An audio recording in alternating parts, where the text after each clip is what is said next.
welcome to this week's video. I see a lot of mistakes with S corporations, and I also see when I talk to clients, they say that they set up an S corporation because somebody told them that's what they should be.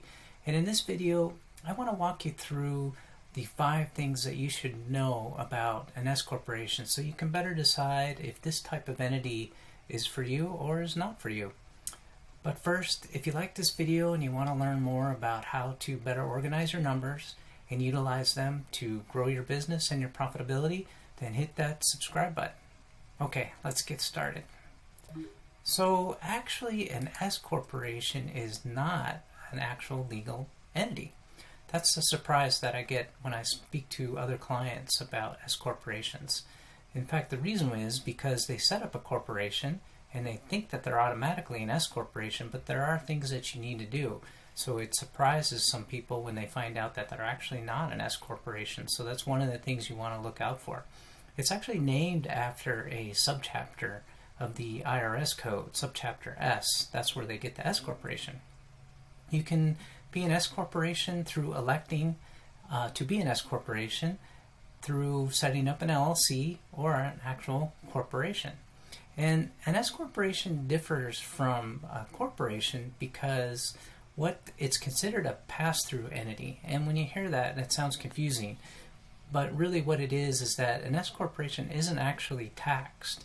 The income that is in the S corporation is actually flows through to your personal tax return where it gets taxed in that return.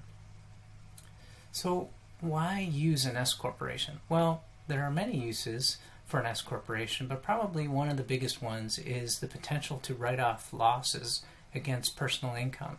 So as I explained earlier, the income will pass through over to your personal tax return. The same thing can be said of losses. However, you really need to go through and do a calculation of basis because there are some limits to taking the losses from your S corporation and putting it into your personal tax return, and those limits are based on your basis.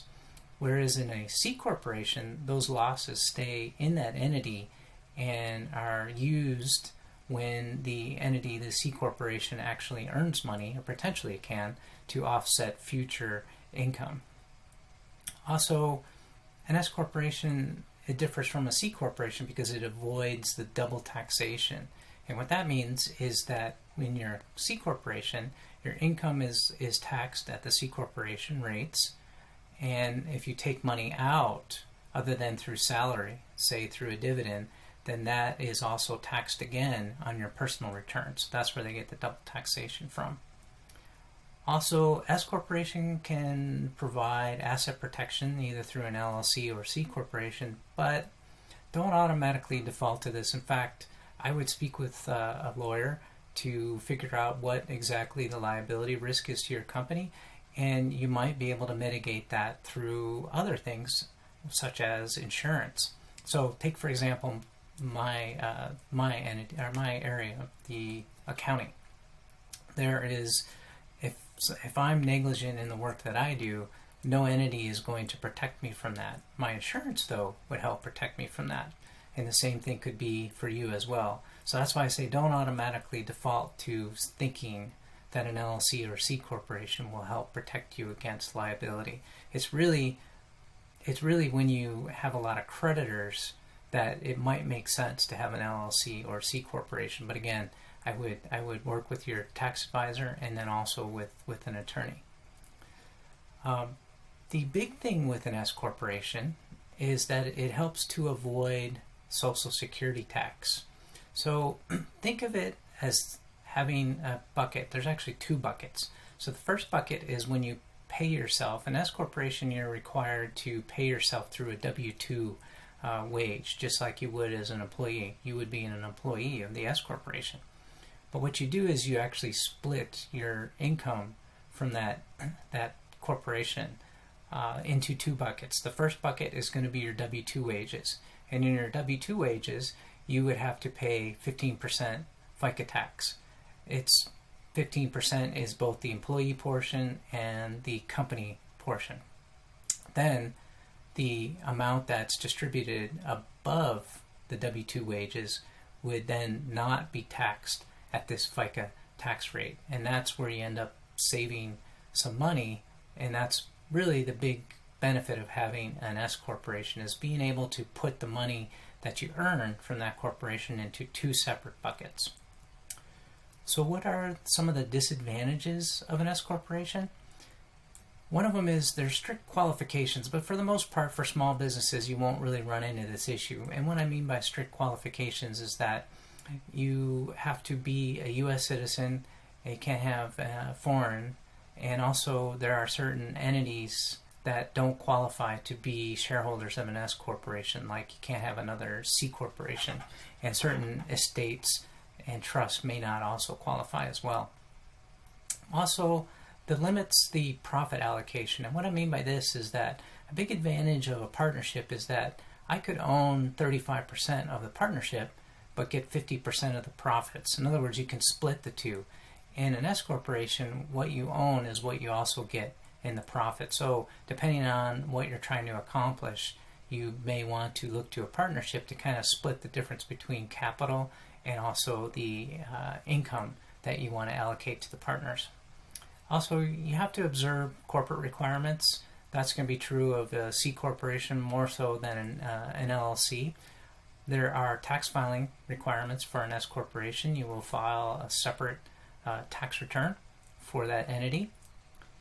And tax scrutiny of the owner's salary. What I mean by this is that you have to pay yourself a reasonable salary. This is often where a lot of S corporations can get themselves into trouble. There are many IRS cases on this as well. And so what you have to do is you have to pay yourself a quote-unquote reasonable salary. And what does that really mean? That means that you have to take a look at what you do, and if you had to go out and hire somebody to do those duties, how much would you pay that person? And that's how much that you would pay yourself. So let's take an example. If you look at it, there are many different ways you can document what is a reasonable salary. But if you think about it as a business owner, you wear many, many different hats. And what you could do is you could break those different hats down into different buckets and calculate what a reasonable salary would be. And so what I encourage you to think about is that every year you pay yourself a reasonable salary and you come up with a methodology of why that makes sense. And then just store that in your files in case it's ever questioned. And so one way to do that is to say, okay, I wear different hats in the business, and how many hours do I spend in each of those areas? And then you simply can calculate what the rate is, or the rate would be utilizing maybe salary.com or something comparable to that, and then calculate what an overall reasonable salary would be. And if you remember earlier, we talked about the two different buckets. So in this case, it's the $64,000 would go into the W-2 wages, and then the $36,000 would go into the distributions. Also, one of the things I get a lot of questions on is that if I make a distribution from my business at any point in time, how much of that is taxed? And the answer is that it's not taxed at all because it's already been taxed. If you remember earlier, I talked about an S corporation is a pass-through entity. And so whatever income is sitting on the books at the end of the year, and that net income, the bottom line, also takes into consideration the salary that you've already paid. So in this case, if you had $100,000 in income for this year, you paid yourself $64,000. $64,000 would go to your personal return as W-2 wages, and then the $36,000 would pass through to your personal tax return, and it would be taxed at the rate of your personal tax return. So my point is that it's already taxed. Everything will flow through. So if you take out money the next year from your entity, you do distribution, that money is already taxed to you, so you can take it out any time that you like. So how do you set up an S corporation? Well, the setup is based on, if you remember earlier, what type of entity you have, an LLC or a C corporation. First, that's what you have to set up. Then you have to file a form with the IRS, basically saying, hey, IRS, I want to be taxed under subchapter S of the IRS code as an S corporation.